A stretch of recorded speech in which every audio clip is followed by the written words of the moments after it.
শেষে শেষ দিন সকালে তাকে পাকিস্তানি মেজরের সামনে উপস্থিত করা হলো।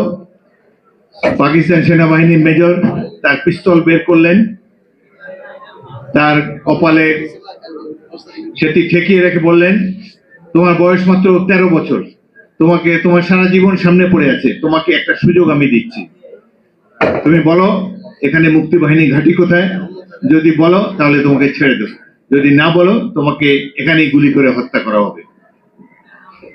সেই 13 বছরের কিশোর এই কথাটি শুনে আস্তে আস্তে নত হয়ে তার পায়ের নিচে মাটিতে অনেকক্ষণ ধরে চুমু খেলো। চুমু খেয়ে উঠে দাঁড়িয়ে বলল, আমি প্রস্তুত, আমার মৃত্যুতে আমার দেশের স্বাধীনতা ত্বরান্বিত হবে। তারপর তাকে পাশে নিয়ে গিয়ে গুলি করে হত্যা করা হলো। এটা আমার বক্তব্য না, পাকিস্তানি মেজর তার বইতে লিখেছেন। সুতরাং কি ধরনের তরুণ যুবক সাধারণ মানুষ ছিল 71 সালে বাংলাদেশে, ক্ষুদ্র একটি উদাহরণ আপনাদের সামনে রাখলাম। সেই জাতি তো এখনো জীবিত আছে। কোন বাহিনী যদি হিসাব করে যে কতক্ষণ সময় লাগবে বাংলাদেশ দখল করতে, তারা বোকার স্বর্গে বসবাস করছে। বাংলাদেশ অজেয়, বাংলাদেশ চিরঞ্জীব। আমরা আবু সাইদের দেশ। আমাদের দেশের মানুষ নিরস্ত্র হাতে হেলিকপ্টার গানশিপের মোকাবেলা করে। এই দেশে ছাত্র জনতা যেখানে কোনো নির্দেশনা ছাড়াই 71 সালে একজন মেজর জনগণের মা বোনের ইজ্জত রক্ষার্থে সেনা সৈনিকদেরকে নিয়ে বিদ্রোহ করেছিলেন।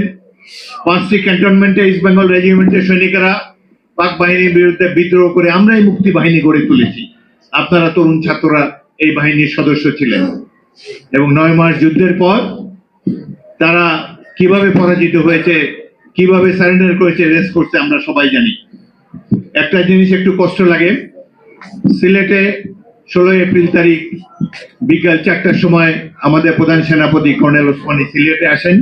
আমি তাকে সিলেট সার্কিট হাউসে রিসিভ করি এবং তাকে জিজ্ঞেস করলাম, আশ্চর্য স্যার, একটু পরে তো, 8 ঘন্টা পরে তো পাকিস্তানিরা সারেন্ডার করবে, আপনি এখানে কেন? তিনি একটু বিমর্ষ হলেন, খানিকক্ষণ চুপ করে আমাকে বললেন, তিনি আমাকে খুবই স্নেহ করতেন, বললেন, মাই বয়, এখানে আসতে পেরেছি এটাই তো ভাগ্য। আসার পথে হেলিকপ্টারে গুলি করেছে পাক বাহিনী, আমার সঙ্গী মেজররাও আহত হয়েছেন, আমিও প্রাণে বেঁচে এসেছি। সুতরাং এটাই ভাগ্য বলে মনে করি যে এখনো জীবিত আছে। তিনি সরাসরি উত্তর দেননি। তার পক্ষ থেকে আমাদের উপ অধিনায়ক, chief of staff, group captain একে খন্দকার সেই অনুষ্ঠানে উপস্থিত ছিলেন, আত্মসমর্পণ অনুষ্ঠানে।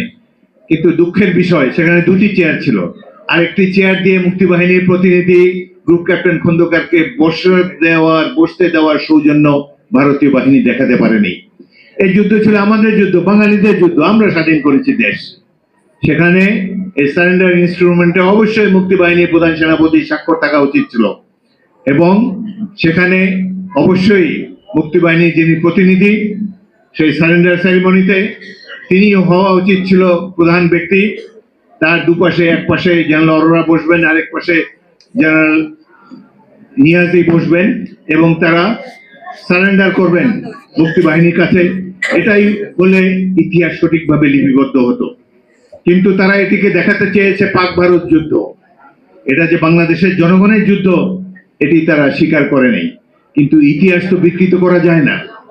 আজকে এই যে একটা স্বাধীন জাতি আমরা, 71-এ এই যে মেজর জিয়াউর রহমান বলেছেন, উই রিভোল্ট, 5টি ক্যান্টনমেন্ট ইস্ট বেঙ্গল রেজিমেন্টের সৈনিকেরা, আমি একজন তরুণ ক্যাপ্টেন ছিলাম যশোর ক্যান্টনমেন্টে। এই ক্যান্টনমেন্টের একমাত্র বিদ্রোহী কর্মকর্তা আমি ছিলাম। ভাগ্যক্রমে এই দেশের স্বাধীনতা যুদ্ধে অংশগ্রহণ করতে পেরেছি। আমরা একটা নতুন বাংলাদেশ সৃষ্টি করেছি 9 মাস সংগ্রামের মাধ্যমে।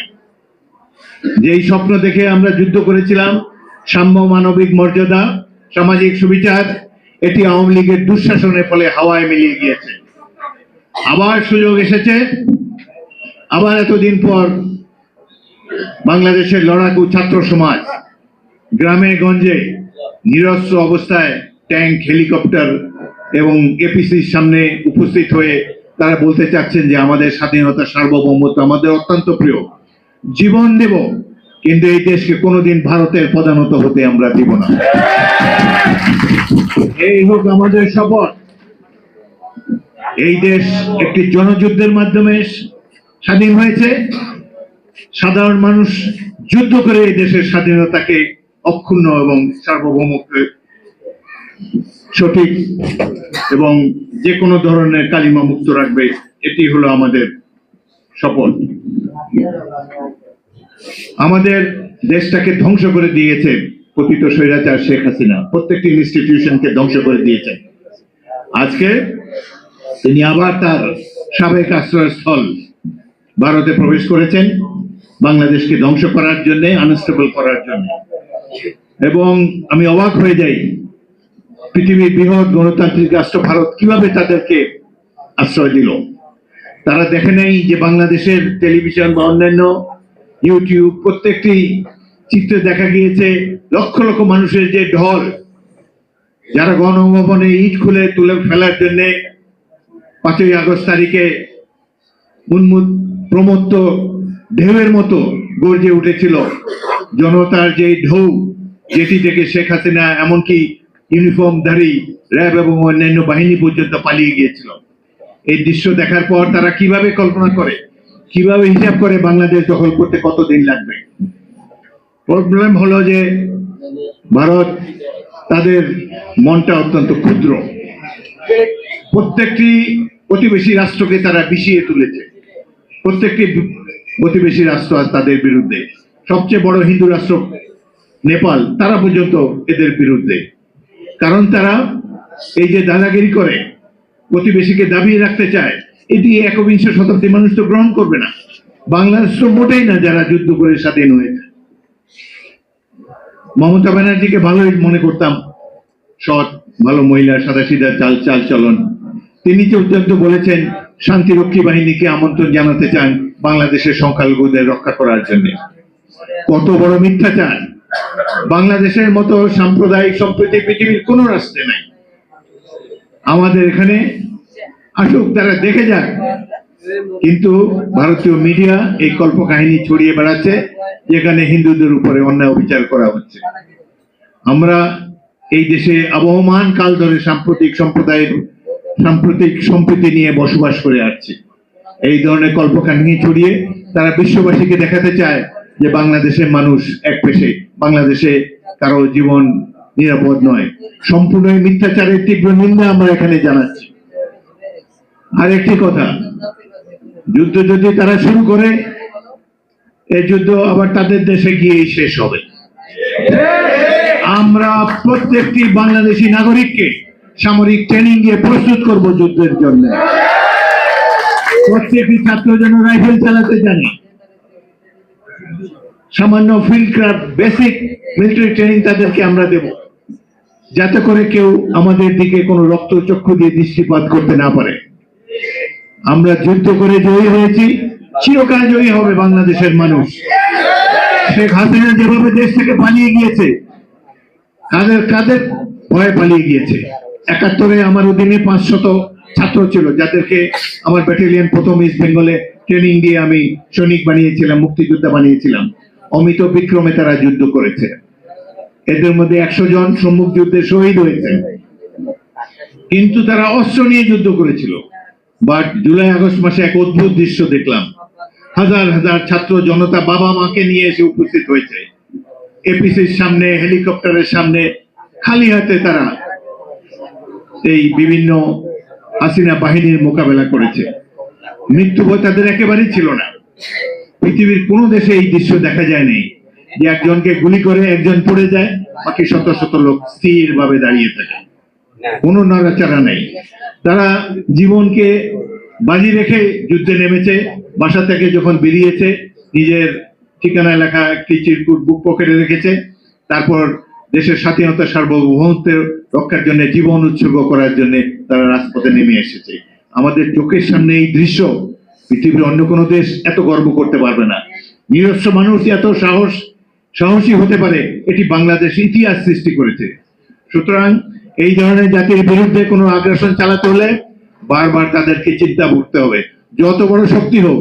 আরে ভারত তো কিছুই না, এর চাইতে আরো বড় শক্তিও যদি আসে, বাংলাদেশকে কোনোদিন পদানত করতে পারবে না। আমাদের কাছেই রয়েছে উদাহরণ আফগানিস্তান। পেঁয়াজ এবং শুকনা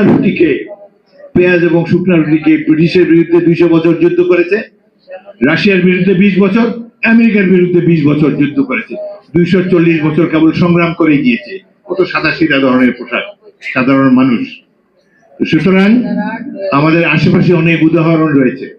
জুলাই আগস্ট বিপ্লবের ফলে নতুন এক বাংলাদেশ আমরা দেখতে পেয়েছি, নতুন এক বাংলাদেশ আমরা সৃষ্টি করব, যেখানে বৈষম্য থাকবে না, স্বাধীনতা সার্বভৌমত্ব নিয়ে কেউ কোনো রকম কটূক্তি করতে পারবে না, কোনো ভারতীয় দালাল বাংলাদেশে থাকতে পারবে না।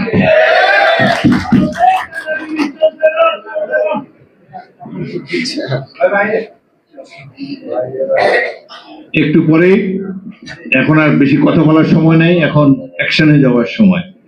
একটু পরে আমাদের এখান থেকে একটি মিছিল হবে। আমার দুঃখ লাগে, এক সময় 100 মিটার্সে চ্যাম্পিয়ন ছিলাম, fastest man of the country ছিলাম, এখন হাঁটতেই পারি না। আমার হাঁটু এখন, সেই ফুটবল, সেই জীবন যৌবনে অনেক কিছু করেছি, এখন শারীরিক সামর্থ্য নাই সেগুলো করার। তবে একটা জিনিসের জন্য মানসিকভাবে প্রস্তুত আছে। 27 বছর বয়সে 71 সালে মুক্তিযুদ্ধে গিয়েছিলাম, এখন 2024 সালে 80 বছর বয়সে আবারও আরেকটি মুক্তিযুদ্ধে অংশগ্রহণ করতে চাই। সুতরাং চিন্তার কিছু নাই, আমরা দুর্ভেদ্য অজেয়, আমাদের স্বাধীনতার সার্বভৌমত্ব অক্ষুণ্ণ বাংলাদেশের জনগণই রাখবে। কবির ভাষায় বলতে চাই, বন্ধু তোমার ছাড়া উদ্বেগ, সুতীক্ষ্ণ করো চিত্ত, বাংলার মাটি দুর্জয় গাছে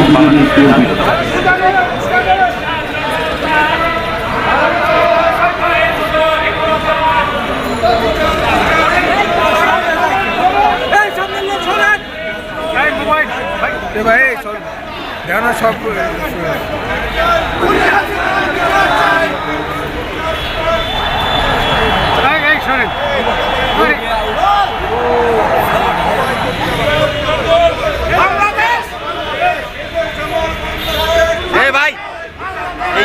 ভাই